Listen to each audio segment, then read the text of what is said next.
पहिला घ्यायचं आपण नळ साफ करायला, त्याच्यामध्ये असते पित्त, ते काढायलाच हवं, नाही तर पूर्ण काळवणाची वाट लागू शकते. ते काढल्यानंतर नळामध्ये असते पाठीचा कणा, त्याला आम्ही होडी सांगतात, तेही काढलं. आणि नंतर 5-6 पाण्याने एकदम स्वच्छ नळ धुवून घेतले आणि नंतर ते नळ बॉईल करत ठेवले.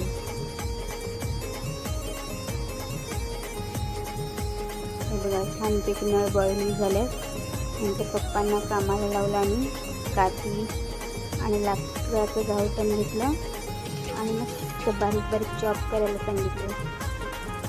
बघा, मस्तपैकी बारीक चॉप झाल्यात.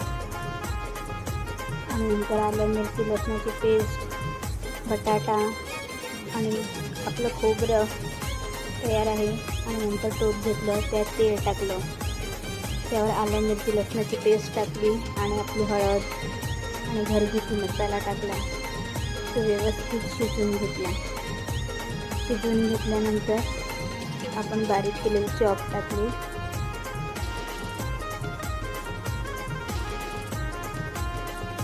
आणि ते व्यवस्थित एकजीव करून घेतले, कारण त्याच्यामध्ये मसाला हा मिक्स व्हायला पाहिजे. आणि त्यावरून टाकले कट केलेले बटाटा, ते मी मस्त व्यवस्थित मिक्स करून घेतलं. मिक्स केल्यानंतर आपल्याला हवं तेवढं पाणी आपण त्यात घालायचं, थोडासा रस्सा पाहिजे. नंतर त्यावरून टाकलं भाजलेलं खोबरं आणि गरम मसाला मिक्सच केलेला, त्यामध्ये गरम मसाला मिक्स केलेला.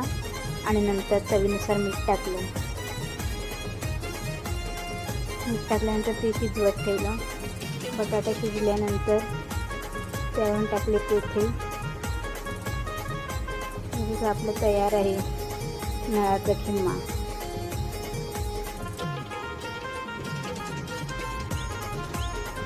नंतर जेवण झाल्यानंतर पहिला मी जेवायला घेतलं.